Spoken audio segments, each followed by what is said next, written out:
Hello, good day everyone. Welcome to Research 2, Advanced Technical Writing. I am your teacher, Regala-Derije. How are you today? I hope you're doing good and safe. Are you ready now for our lesson? Alright, let's start the ball rolling. Our topic for this week is about sampling methods. And you have 3 targets to achieve at the end of this lesson. First, you're going to describe the different types of sampling methods. Second, point out the importance of sampling methods. And lastly, identify the appropriate sampling method in a given situation. Let's move on.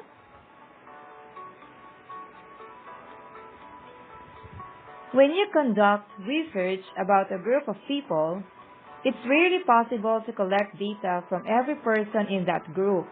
Instead, you select a sample. The sample is a group of individuals who will actually participate in the research. To draw valid conclusions from your results, you have to carefully decide how you will select a sample that is representative of the group as a whole. But first, you need to understand the difference between a population and a sample and identify the target population of your research. So we have here, the population is the entire group that you want to draw conclusions about. So pag sinabing population, ito yung kabuuang grupo kung saan nyo kukunin yung inyong mga data para magkaroon kayo ng conclusion about sa inyong research. And when we say sample, it is a group of individuals who will actually participate in the research. So sila naman, yung kukunin nyo, yung sample, group of individuals na kukunin from the population. So magmumula yung sample dun sa population. Now, sampling is a process used in statistical analysis in which a predetermined number of observations are taken from a larger population. So, yung pagkuha ng sample from a larger population is what we call sampling. So, example, we have here population. Ayan. So, kukunin natin ngayon dito yung sample. So, nakuha yung 5 samples from the population. Alright? Now, we have here 2 types of sampling methods. First, we have probability sampling. This means that every member of the population has a chance of being selected. It is mainly used in quantitative research. So, ito naman, na sinasabi talaga na ito yung sampling na every member of the population has a chance. So, walang specific, walang kasiguro doon kung sino talaga yung mapipili. So, ito ay lahat ay may chance of being selected. Probability sampling yan. In a non-probability sampling, individuals are selected based on non-random criteria and not every individual has a chance of being included. So, ito ay medyo may limitations kasi selected na yung individuals. So, yan yung non-probability sampling. So, we have here the probability sampling methods, yung first type of sampling method, which includes 4 types, namely, simple random sampling, cluster sampling, systematic sampling, and stratified random sampling or stratified sampling. On the other side, we have the non-probability sampling methods, and we also have 4 types. We have convenience sampling, judgmental or purposive sampling, snowball sampling, and quota sampling. Okay, in this lesson, we will deal first with the types of probability sampling methods. So we have the first one, the simple random sampling. In a simple random sampling, every member of the population has an equal chance of being selected. Your sampling frame should include the whole population. Ayan, so pag sinabing simple random sampling, lahat ng members ay may equal chance of being selected. So kahit sino sa kanila ay pwedeng mapili. To conduct this type of sampling, you can use tools like random number generators or other techniques that are based entirely on chance. So siguro aware kayo sa mga draw lots, yung mga bunutan, yung spin a wheel, di ba, na ginagamit na ngayon, marami nang lumalabas sa random generators para madaling makapili. Yung ginagamit din sa, for example, sa loto, kung nakakita kayo ng ang tawag dito, kumukuha ng number sa loto, kung paano pinipili, yun, yung parang lalagyan na may hangin sa loob. Yun. So that is also one example of instrument used or tool used for simple random sampling. So let's have this example of a situation. So you want to select a simple random sample of 100 employees of company X. You assign a number to every employee in the company database from 1 to 1,000 and use a random number generator to select 100 numbers. So lahat ng employees ay may number. And then may random number generator, kung ano yung mga numbers na mapili, sila yung sample. So, parang kayo, for example, lahat ng pangalan ninyo ilalagay sa isang spin a wheel number generator. So, pag kinlik yung spin, nandun lahat ang pangalan nyo at pag nag-stop, so kung kanino yung lumabas sa pangalan, siya yung sample. Okay. So, lahat kayo ay population.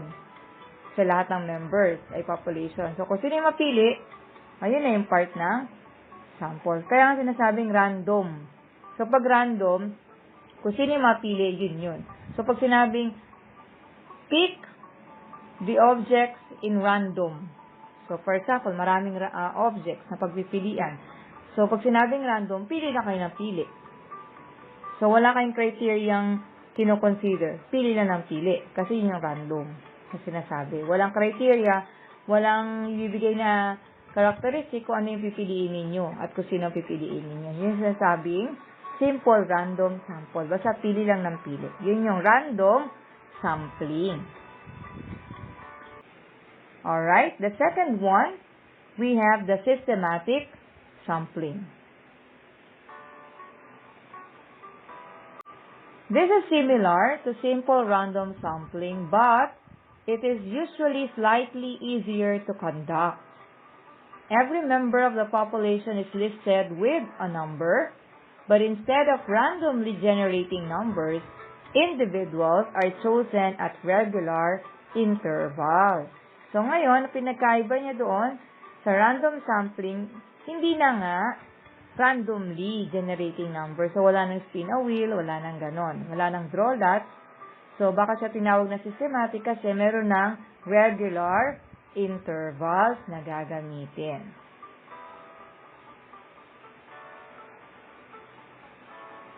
So let's have this example. All employees of the company are listed in alphabetical order. From the first 10 numbers, you randomly select a starting point. So for example, number 6 ang pinili. From number 6 onwards, every 10th person on the list is selected. So, sino-sino na yung number na yun? Ano na yung mga number na yun? So, yung persons with number 6, tapos 10 na. 16, another 10 person, 26, 36, so 46, and so on. And you end up with a sample of 100 people. So, hanggang makakuha ka ng 100 people. So, madaling tandaan yung systematic sampling. Kasi, meron doon yung every 10th, every 5th, every 2nd, every 3rd, or kung ano yung pipiliin ninyo na number from the first 10 numbers. So, in this example, ay pinili yung number 6. And then, from number 6 onwards, so kayo din na mag-set kung ano yung interval. So, every 10 ba? Every 9? Every 8? So, yung sinasabing systematic sampling. If you use this technique, it is important to make sure that there is no hidden pattern in the list that might skew the sample. So, walang hidden pattern. For example, if the HR or the Human Resource Database groups employees by team and team members are listed in order of seniority, there is a risk that your interval might skip over people in junior roles. Kasi nga, sunod-sunod, listed in order of seniority. So, syempre, magkakaroon ng pwedeng may mag-skip over doon ng mga people in junior roles, resulting in a sample that is skewed towards senior employees. So, baka puro na lang senior employees ang mapili kasi nga, pinagsama-sama lahat ng senior employees. So, naka-arrange by seniority. So, paano naman yung mga nasa dulo na hindi na mapipili? Kasi nga, di ba, merong interval. So, yun sinasabi niya. So, dapat wala daw hidden pattern. So, that's it for the systematic sampling. The third type of probability sampling method is the stratified sampling. This involves dividing the population into subpopulations that may differ in important ways. It allows you to draw more precise conclusions by ensuring that every subgroup is properly represented in the sample. And to use this sampling method, you divide the population into subgroups called strata, based on the relevant characteristics. So, ano yung mga characteristics na yun? For example, gender. So, igugroup mo sila according to gender, or age range, or income bracket, or job role, and other relevant characteristics. So, yung sinasabi rin ng mga demographic profiles.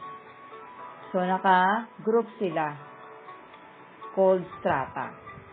And based on the overall proportions of the population, you calculate how many people should be sampled from each subgroup. Then you use random or systematic sampling to select a sample from each group. So, basta tatandaan natin, kapag stratified sampling method, ito ay merong subgroups.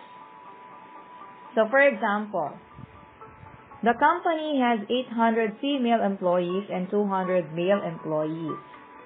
You want to ensure that the sample reflects the gender balance of the company. So, you sort the population into two strata based on gender.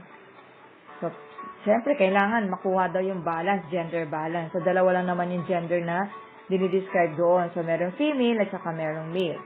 Then, you use random sampling on each group, selecting 80 women and 20 men, which gives you a representative sample of 100 people. So, bakit mas marami pa rin yung women? Kasi kinuha yung 10% nung 800 and also 10% ng 200. So, kaya ginamit ay yung sample na yun ay 80 at saka 20 para makabuo na 100. So, kailangan equal pa rin ang mapipili kasi nga gender balance. So, hindi pwedeng 800 female, 10 lang yung kukunin mo. Tapos, 200 male, for example, ang kukunin ay 80. O, diba? Or 90. So, hindi na balanse. So, kailangan balanse pa rin. So, kailangan mag-consider tayo ng percentage. Na the same percentage for both subgroups or strata. Alright? Then we have the fourth type of probability sampling method is the cluster sampling. This involves dividing the population into subgroups, but each subgroup should have similar characteristics to the whole sample. Instead of sampling individuals from each subgroup, you randomly select entire subgroup. So, dito naman, ang pipiliin ay yung buong subgroups. If it is practically possible, you might include every individual from each sampled cluster.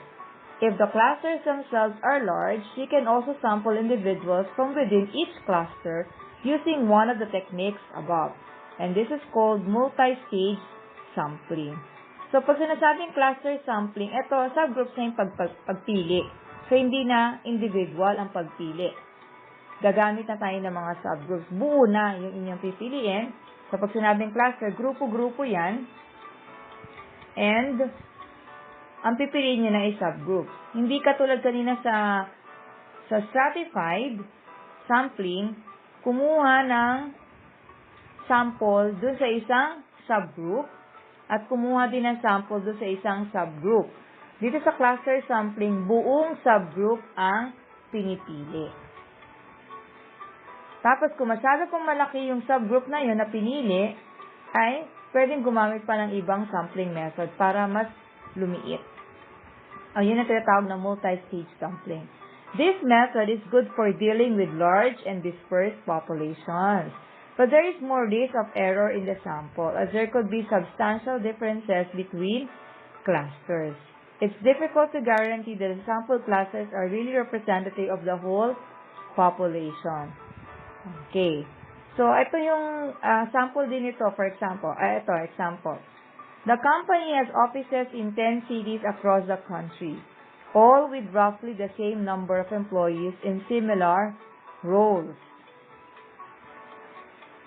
So, 10 cities across the country, same number of employees in similar roles. You don't have the capacity to travel every office to collect your data. Siyempre naman, kasi 10 cities in across the country. So, medyo mahirap mag-travel from one office to another to collect your data. So, you use random sampling to select 3 offices. These are your clusters. So, pili ka na ng 3 offices or 3 cities kung saan ka kung alin doon yung pipiliin mo. So, random sampling ka na lang ng offices. Pero ang pinili mo pa rin ay clusters. Yung subgroups pa rin. So, sa 10 cities na yon or sa mga offices na yun in 10 cities, pumili ka. Pero buong cluster yung pinipili mo. 3 clusters ang pinili mo. Okay. So, itong probability sampling methods ay ginagamit especially sa mga surveys. Yan, pwede rin gamitin sa mga surveys. Di ba ngayon, nakikita niya na may mga survey. Sino yung mga most popular candidates for the future election, ganon. Anong TV station yung ganito. So, may mga sampling method na ginagamit. Meron mga surveys online. Meron din naman na ginagamit sa survey for product assessment. So, very important ang probability sampling method. So, here are the uses of probability sampling. First, it reduces sample bias. Yan. So, walang kinikilingan. Yun nga yun. Using the probability sampling method, the bias in the sample derived from a population is negligible to non-existent. Kasi nga, hindi mo alam kung sino yung mapipili. Kung ano yung mapipili. Kasi nga, sampling. Second, diverse population. When the population is vast and diverse, it is essential to have adequate representation so that the data is not skewed towards one demographic. So, pag sinabing demographic, ano-ano yung mga characteristics na yung pinag-uusapan dun, yung mga age, gender, marital status, job profile. So, yung mga ganon. Or income bracket, age bracket, yung sinasabing demographic. So, diverse. Sabihin, iba-iba yung population. Very vast and diverse. So, kaya kukuha ka ng sample para makakuha tayo ng representatives. Katulad nga, di ba, nagkaroon ng mock election. So, pumili lang. So, yung mga ganon na hindi sila yung mga kinukuha ng mga sample ay para lang makakuha ka ng idea kung ano kaya ang magiging results. Kaya kumukuha ka ng sample from a larger population. So, kumukuha ka na ng idea. Ano kaya kung ito kaya ay parang, example, kung nagpapasurvey ka kung sino yung mga magiging lalabas na mga winners in an election, in the coming election. So, kukuha tayo ng sample na tatanungin mo. kung sino yung prefer nila. Kaya lumalabas yung mga data, di ba? Yung nababalitaan natin na ganito, ang bumoto na gustuhan itong for president, ito for vice president. So, sample lang sila. So, nagkakaroon ng idea lang yung mga tao sino ngayon yung popular from a given sample, nakinuha from the population. Okay. And the third one, create an accurate sample. Probability sampling helps the researchers plan and create an accurate sample. Ayun na nga yung minensyon ko na rin kanina, para makakuha rin ng sample, gagamit tayo ng mga probability sampling. Kaya nga sinasabing probability, ito yung mga possible, mga probable na maging data ng ating research. So, nagkakaroon doon ng idea yung mga tao, kung nagpapasurvey tayo ng product, malalaman natin kung okay ba yung product na yon. Sa sample, syempre sila ay galing sa population, and ma-assess yung product, ma-assess yung services, yan, ma-assess natin. Malalaman natin yung pulso ng taong bayan, ng masa. Kaya nagkakaroon ng mga probability sampling. So that's it for the probability sampling methods. And next time, our next lesson will be, we will discuss about the non-probability sampling methods. I just want to share this. Reason can get you to probability, but only commitment can get you to certainty. This is by Timothy Keller. So very important that we have commitment so that we will get to certainty. That's all, and thank you. Stay safe and God bless everyone. If you have any question or clarifications regarding our lesson for today, feel free to send me a message or just post your question in our GC or group chat so that everybody will know your question, that maybe they also have the same question as yours, and the answers will be shared to everyone. Okay? I hope you learned something for our lesson. To God be the glory. Bye-bye.